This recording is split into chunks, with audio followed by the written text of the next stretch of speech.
Chers amis, nous allons également découvrir un nouvel enseignement proposé par le Hari HaKadosh dans ce que nous appelons le Ta'ameh HaMitzvot sur la mitzvah du Ephod et également du Hoshem.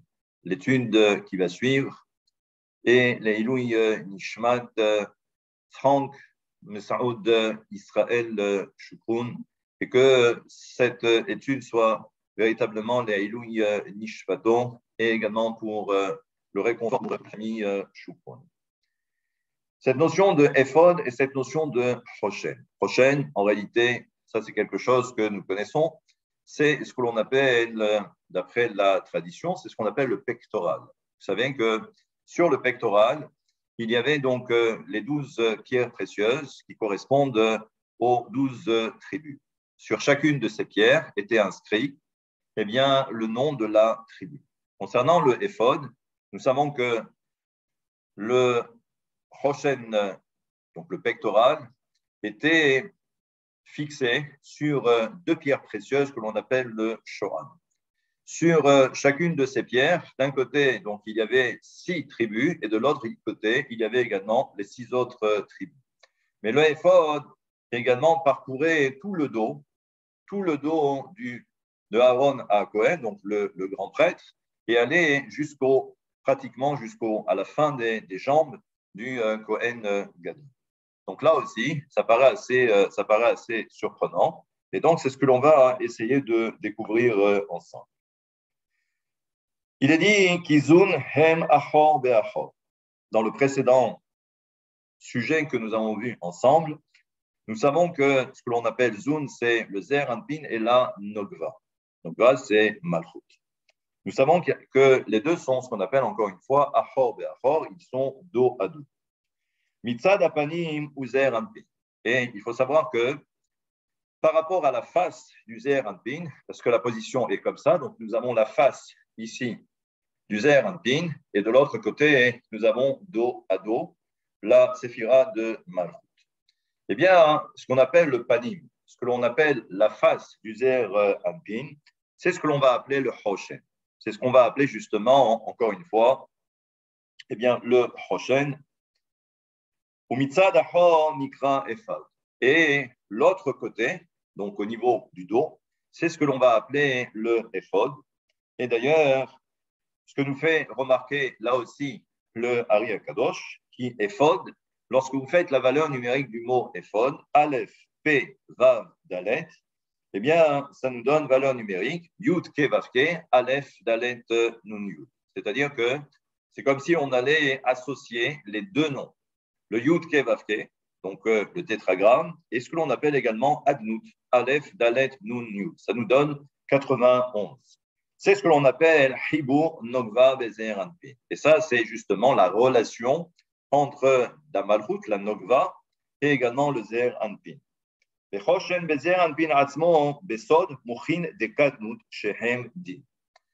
là aussi, ce que nous fait remarquer le Hari HaKadosh, et c'est un enseignement qui est assez compliqué, c'est que le Hoshen est appelé Hoshen Mishpat.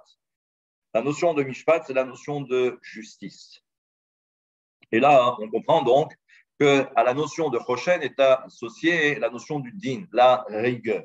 Et d'ailleurs, c'est pourquoi ce que nous fait remarquer là aussi le Hari HaKadosh, c'est que le Hoshen fait référence à cette notion de Katnut. Durant les différents cours que nous avons déjà vus, c'est que dans la construction du Zer Anpin, il y a cette période où il y a cette notion de Katnut, la petitesse, c'est-à-dire que pour l'instant, il n'y a pas beaucoup de mochines qui se sont véritablement dévoilés. Et donc, pour l'instant, tant qu'il n'y a pas ce que l'on appelle les mochines des Gadlut, où là, c'est un grand dévoilement, eh bien, pour l'instant, il n'y a que du din. Autrement dit, il n'y a que du Elohim. Et ça veut dire que pendant cette période, il n'y a que du din, il n'y a que de la rigueur. Et Zeu Choshen Amishpat, din gamour de Katnut. Et ça, c'est du din, c'est de la rigueur.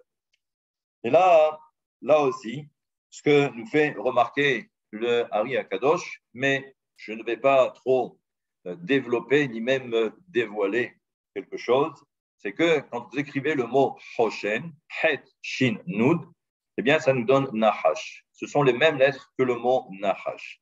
Il y a une relation de cause à effet avec cette notion du Nahash. le Nahash, que l'on va retrouver dans un autre enseignement du Hari Akadosh, au moment de la traversée de la mer Rouge. Mais là, je ne rentrerai pas dans le détail. Et là, ce que nous dit donc le Hari Akadosh, pourquoi on appelle ça le Nahash? Shusot Pashut Mishem Shaddai, parce qu'en réalité, c'est l'association de deux noms. Le nom que vous connaissez, Shaddai, Shin Dalet Yud, et nous avons également ce qu'on appelle les Achoraïm des Ekié. Vous savez qu'en mystique, il y a également les noms de Dieu qui correspondent au panim, à la face, et il y a également les noms de Dieu qui correspondent au niveau du dos, ce qu'on appelle les Achoraïm.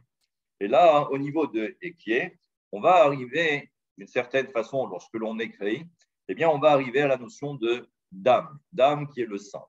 Et ça veut dire que si vous associez ces deux noms, Shaddai et Dam, eh bien, vous obtenez Nahash, ou vous obtenez Hoshem. Et ça, c'est ce que l'on appelle justement cette période où il n'y a que cette notion de Katnut. Cela, c'est un peu compliqué, donc mettez-le dans un coin de votre tête, et ensuite, peut-être qu'un jour, on aura l'occasion de reprendre cet enseignement. Maintenant, eh bien, nous allons essayer d'approfondir davantage. Nous savons que Aaron, c'est celui qui représente le Zer Anpin.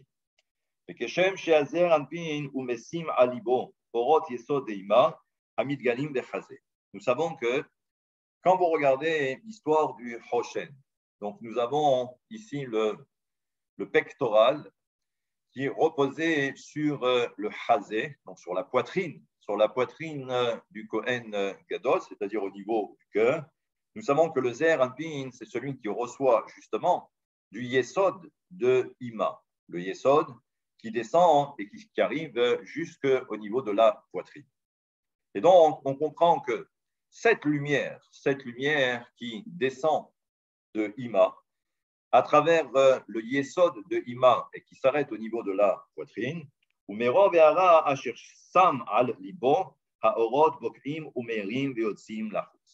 et étant donné que cette lumière est tellement grande lorsqu'elle arrive à l'intérieur du Zer Anpin, qu'à un moment donné, elle ressort.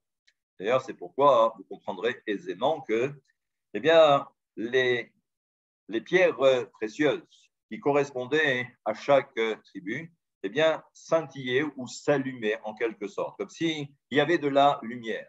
Et on comprend maintenant que, justement, comme l'enseigne maintenant le Hari Akadosh, c'est que ces lumières qui sont à l'intérieur, elles sont tellement abondantes qu'elles finissent par ressortir et donner naissance à ce que l'on va appeler le pectoral.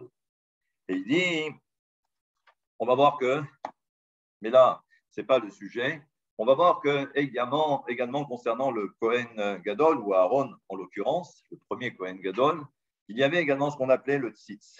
Le tzitz, c'était justement cet ornement, sorte, comme on pourrait appeler ça, une sorte de diadème qui était posé au-dessus de la tête du Kohen Gadol. Et on comprend également que ce tzitz, c'est également une lumière qui rentre à l'intérieur et qui finit par sortir. D'ailleurs, on pourrait faire tout de suite la correspondance avec quelque chose qui nous est cher et que nous appliquons tous les matins lorsque l'on met les téphilines de la tête. La différence, c'est que, comme le dit le Hari Akadosh, c'est que les téphilines de la tête correspondent au mochin de Bina, alors que le tzitz correspond au mochin de Chokhma. D'ailleurs, on pourrait comprendre aisément que c'est ce que l'on pourrait appeler les téphilines de Rabbi Noutam. Il y a téphilines de Rashi et il y a également les téphilines de Rabbi Noutam, mais je ne rentrerai pas là-dedans non plus.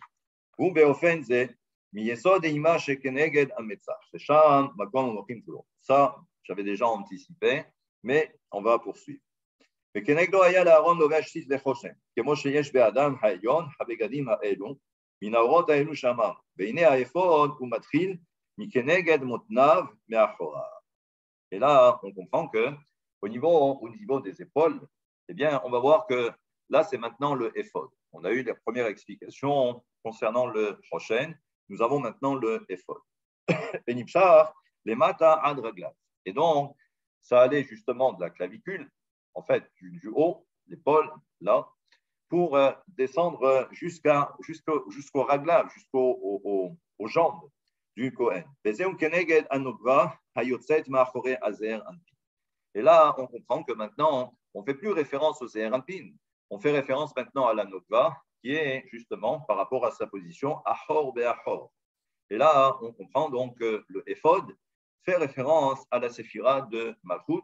Et nous savons que la séphira de Malchut, elle commence à partir justement du diaphragme, donc la poitrine, mais au niveau du dos, et jusqu'en bas des jambes du Zeher Anpin. Et donc, on comprend maintenant pourquoi ce Ephod parcourait pratiquement tout le dos du Zeher Anpin jusqu'en bas des jambes. Et là, on comprend donc, là aussi, à partir de premier shlish, d'accord, et jusqu'en bas. Premier shlish, ça, dans le cours précédent, j'ai expliqué que le premier shlish, c'est là où justement les lumières du Yesod se terminent, et ensuite, eh bien, c'est là que la séphira de Malchut, au niveau du dos, commence. Et il ne fallait surtout pas séparer le choshen du ephod. Les deux étaient liés. On comprend maintenant qu'à un niveau supérieur, nous avons la séphira du Zeher Anpin et nous avons également la Malchut. Qui leur là, Emsham mechubarim lemala, ve'afilu kesheyarda achar kach hareshima shela nish'ar lemala. Et nous savons également que même si parfois il arrive à la séphira de Malchut de descendre de niveau, elle n'est plus dans le monde de la Hatzilut, mais dans le monde de la Beria, eh bien, il reste toujours une trace. Et cette trace, eh bien, c'est comme si on avait conservé, en fin de compte, le Ephod, comme pour dire qu'elle est toujours là, elle est toujours présente. C'est pourquoi il est dit, Le'olam Hashem devarcha nitzav vashamay. Ça veut dire que ça demeure, c'est ce fameux verset que nous récitons plusieurs fois à Rosh Hashanah, 12 fois exactement, où il est dit, Hashem devarcha ta parole nitzav vashamay. Elle est présente, elle est debout dans les cieux.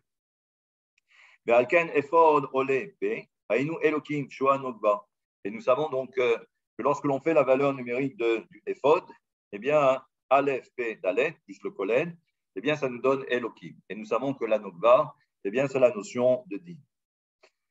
Et là, on comprend